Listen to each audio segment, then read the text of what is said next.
Hello everyone, welcome back to another video. तो इस video में हम लोग बात करेंगे अबाउट बिटकॉइन, इथेरियम और ऑल सीज़न के बारे में कि ऑल सीज़न आना पॉसिबल है या नहीं है, कि ऑल सीज़न हम कब देख सकते हैं।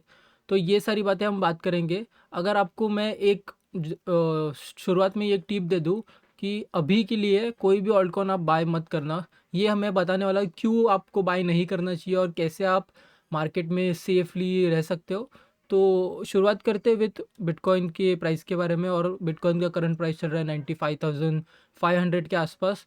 तो हमने, अगर आप मेरा चैनल फॉलो करते हो तो आप यू आर नॉट सरप्राइज्ड कि ये मूव आया है, क्योंकि हम ये मूव के बारे में बहुत टाइम से बात कर रहे हैं। ऐसा नहीं है कि मैं आई थिंक 2-4 दिनों से ये मूव के बारे में बात कर रहा हूँ कि ये आना बहुत लाजमी था और पॉसिबल था।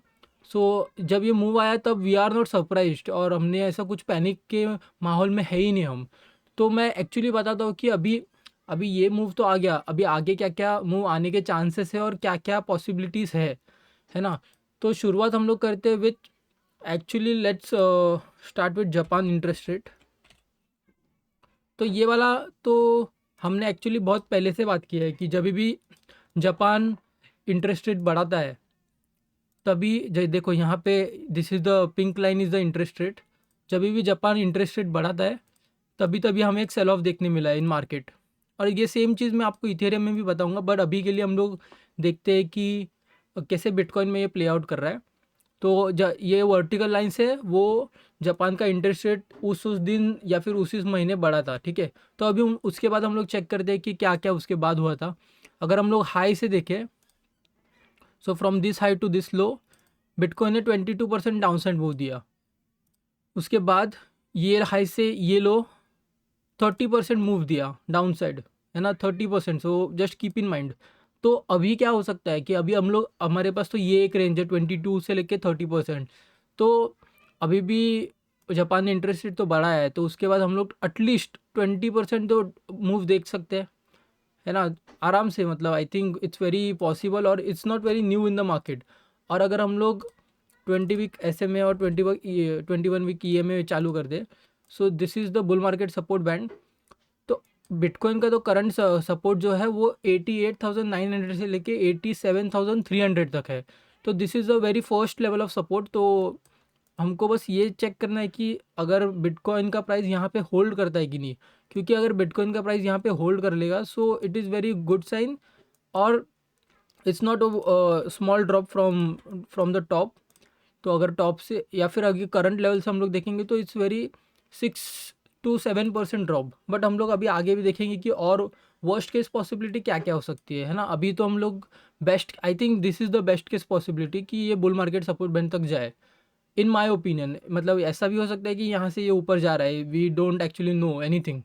बट मुझे ऐसा लग रहा है कि ये बुल मार्केट सपोर्ट बैंड तक तो जाने के चांसेस बहुत है। उसके बाद अगर हम लोग 8 वीक ऐसे में देखें, सो अभी के लिए तो हम लोग ने ये देख लिया कि जब भी जापान इंटरेस्ट रेट बढ़ाता है तभी एक बिटकॉइन में सेल ऑफ आने के चांसेस बढ़ जाते हैं, जो कि हम ऑलरेडी प्रेडिक्ट कर रहे थे। इसके लिए हम लोग कैश पे बैठे हुए थे कि जैसे ही मार्केट डंप करेगा तभी हम लोग बाय करने के अपॉर्चुनिटीज़ ढूंढेंगे। तो अभी हम लोग देखते हैं कि 8 वीक ऐसे में कैसे प्ले आउट करता है। तो अभी तो मतलब करंटली हम लोग देखेंगे 8 वीक ऐसे में ब्रेक कर चुका है इसने थोड़े टाइम पहले भी। मतलब आई थिंक 23 ऑफ दिसंबर के आसपास भी इसने एक बार ब्रेक किया था, बट उसके बाद इसने डंप नहीं दिया है। So this is very one thing that we should consider कि ऐसा ज़रूरी नहीं है कि 8 वीक ऐसे में ब्रेक करे तो डंप मिले ही। बट हम लोग चेक करते कि जब भी 8 वीक ऐसे में इसने ब्रेक किया है उसके बाद मैक्सिमम पॉसिबिलिटी क्या है और मिनिमम मिनिमम तो हमने देख लिया कि यहाँ से डायरेक्ट ऊपर जा सकता है, दैट कोई ड्रॉप नहीं मिल सकता, that is the minimum lower side possibility. अभी हम लोग मैक्सिमम लोअर साइड पॉसिबिलिटी देखते हैं। तो यहाँ पे भी हम लोग देखेंगे कि इसने 8 वीक ऐसे में ब्रेक किया है, उसके बाद इसने 13% का मूव दिया है।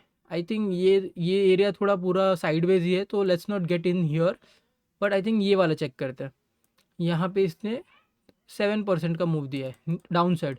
And actually to be honest, देखो जब भी इसने ब्रेक किया है तभी ये 21 वीक EMA तक गया है। यहाँ पे भी ऑलमोस्ट इधर तक गया है। फिर यहाँ पे भी जब भी 8 वीक ऐसे में ब्रेक किया है उसने 21 वीक EMA, मतलब basically bull market support band पे गया है। अगर हम लोग यहाँ पे भी देखें, यहाँ पे तो आई थिंक ये ड्रॉप ही आ गया, बट ये देखो यहाँ पे भी आई थिंक 2020 में यहाँ पे इसने ब्रेक किया, इसने बुल मार्केट सपोर्ट बैंड पे सपोर्ट लिया। So that is why I am very adamant about it prices going to the bull market support band which is 88,000 से लेके 87,000 तक ऐसा प्राइस रेंज है, राइट। तो क्योंकि इसने 8 वीक ऐसे में ब्रेक किया है, उसके बाद मतलब हम लोग ने ऐसा बहुत सिनारियो देखा है कि 8 वीक ऐसे में ब्रेक करने के बाद प्राइजेस 21 वीक मतलब basically bull market support band तक जाते हैं। इसलिए मैं कह रहा हूँ कि अभी के लिए कोई भी ऑल्ट कॉइन्स में बाय मत करो, और बिटकॉइन डोमिनेंस ऊपर जाने के चांसेस ज़्यादा है, क्योंकि यहाँ से प्राइजेस गिरेंगे तो bitcoin dominance will go up. तो अभी के लिए तो हमने देखा है कि जापान ने तो इंटरेस्ट रेट बढ़ा दिया है। तो first thing is JPINTR increased, second is 8 week SMA broke, ठीक है। तो ये दो चीज़ें हैं, और जब भी 8 वीक SMA ब्रेक कर रहा है तो वो बुल मार्केट सपोर्ट बैंड तक जा रहा है, और जापान इंटरेस्ट रेट बढ़ाता है तभी भी हम ऑलमोस्ट एकदम टॉप से लेके 20 से 30% तक का ड्रॉप देखते हैं। तो अगर हम लोग 20 से 30% देखें तो यहाँ पे ही आ रहा है। तो that is why I am saying कि बुल मार्केट सपोर्ट बैंड मतलब 3-4 चीज़ें हैं जो एकदम मैच कर रही है टू द 87,000 लेवल, कि 87,000 लेवल तक प्राइजेस जा सकते हैं। So these are the all things that we should consider. और अगर जब भी बिटकॉइन का प्राइस डाउन जाएगा तो हमने अभी तो देखा ही है कि बाकी सारे कॉइन्स ज़्यादा ड्रॉप करेंगे, जैसे कि मतलब कोई भी कॉइन ले लो, फॉर एग्जांपल इथेरियम ही ले लो। तो इथेरियम ने देख सकते हो कि कितना बड़ा मूव दिया था, है ना। इन दिस वीक 24% का मूव दिया है, बट अगर बिटकॉइन नहीं देखेंगे, बिटकॉइन का मूव थोड़ा कम है। तो बिटकॉइन का मूव 6%, तो कहाँ 6% और कहाँ 24%। तो that is why I am saying कि थोड़ा ऑल्ट कॉइन से दूर रहो। अभी हमने बात कर ही ली है इथेरियम की, तो थोड़ा इथेरियम पे भी देख लेते हैं कि इथेरियम का क्या मूव हो सकता है। So I was wrong in here, कि मुझे लग रहा था कि मैंने ये जोन बना के रखा था। So this is the one thing I am wrong about, मैंने ये जोन बना के रखा था, and I was very sure कि मतलब यहाँ से प्राइजेस ऊपर जा सकते, बट प्राइजेस गए नहीं है। So this is the one thing that I was wrong about. फिर बाद में आई थिंक ये वाले जोन पे bitcoin I mean Ethereum bitcoin ने होल्ड किया है। तो वील जस्ट सी कि क्या होता है। मैं थोड़ा ऑल्ट कॉइन से थोड़ा दूर हो रहा हूँ, क्योंकि I just tell you, Bitcoin dominance ने एक अपसाइड मूव दिया है। अगर बिटकॉइन ड्रॉप देगा तो डोमिनेंस और भी अपसाइड मूव देने के चांसेस ज़्यादा है, और जब भी बिटकॉइन डोमिनेंस ऊपर जाएगा तो वो कोई भी ऑल्ट कॉइन्स अपने बिटकॉइन पेयर में ड्रॉप देंगे। So this is very little complex, but you have to understand this if you are trading in the market. तो हम लोग इथेरियम की बात कर रहे थे, सॉरी आई फॉरगॉट। तो इथेरियम का अगर हम लोग देखें तो सेम चीज़ इथेरियम पे भी थोड़ा लागू होती है, विच इज़ जापान का इंटरेस्ट रेट। अगर जापान का इंटरेस्ट रेट हम लोग देखें, so here first thing, then second, then third, ठीक है। अभी हम लोग इंटरेस्ट रेट हटा देते हैं। तो यहाँ पे हम लोग क्या देख पा रहे हैं कि अगर टॉप से मैं देखूँ डाउन साइड 24% का डंप, फिर बाद में यहाँ से 36% का डंप, और अभी करंटली कितना दिया है इसने 38% दे चुका है। सो आई थिंक यहाँ पे रुक सकता है, but there are some more possibilities जो हम लोग अभी देखेंगे। बिटकॉइन इथेरियम बिटकॉइन पेयर में, ठीक है, इथेरियम बिटकॉइन पेयर पे हम लोग ओवरले करेंगे balance sheet, Fed balance sheet.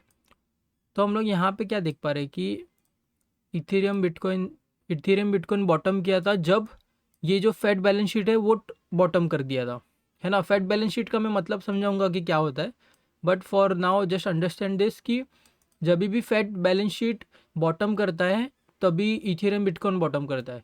तो अभी तो हम लोग, ये मैंने पिछले भी वीडियोस में बताया हुआ है कि फेड बैलेंस शीट पे हमें ध्यान रखना है। So I just open this.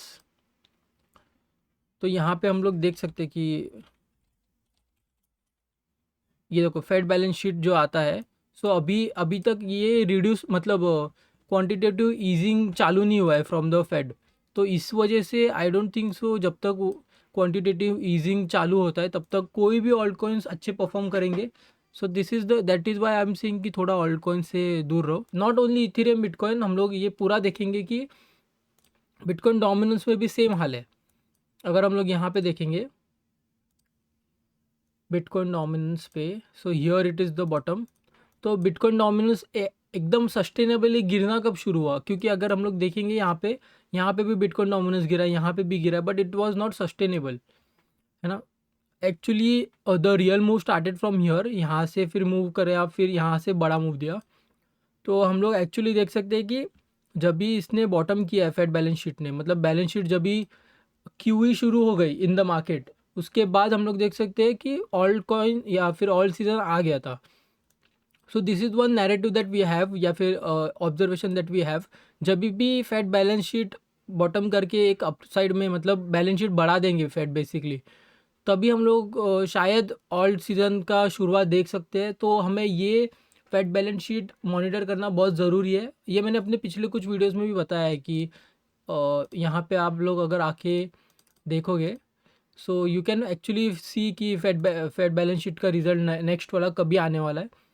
तो जब भी एफओएमसी मीटिंग होती है, उस एफओएमसी मीटिंग में पवेल अनाउंसेस की फेड क्वांटिटेटिव ईजिंग शुरू होने वाली है, क्वांटिटेटिव टाइटिंग ख़त्म होने वाली है, या क्वांटिटेटिव टाइटिंग ख़त्म नहीं होने वाली है। तो उससे हमें पता चलता है कि फेड बैलेंस शीट ऊपर जाने वाली, नीचे जाने वाली, या फिर स्टैग्नेंट रहने वाली है। सो वो सब ध्यान रखना बहुत ज़रूरी है। So this is the idea. अगर हम लोग यहाँ पे भी देखें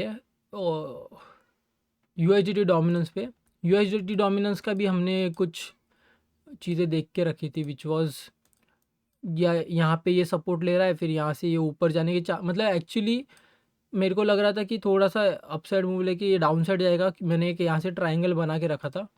so nothing has played out, क्योंकि मार्केट में थोड़ा सा, क्योंकि ये यहाँ से अपसाइड मूव दिया, तभी मैं थोड़ा स्केप्टिकल, मतलब थोड़ा कॉशियस हो गया था कि ये अपसाइड मूव देने के चांसेस है। और बिटकॉइन में भी साइंस दिख रहे थे कि ये डाउन साइड देने के चांसेस है। तो इसलिए मैं थोड़ा स्केप्टिकल हो गया था फॉर द मार्केट। और ये सारी चीज़ें हमने बहुत टाइम से एनालाइज कर रहे हैं, और हम लोग ने जो भी सिनारियो अभी प्ले आउट हो रहा है उसको मद्देनज़र रखते हुए ही सारे डिसीजंस लिए थे। So if you wanted to be on those pages, और या फिर you wanted to be on those decision with us, so you make sure you are subscribing to the channel or like the video. I think this is it for this video. If you guys like the video, do subscribe to the channel, and I'll see you guys in the next video.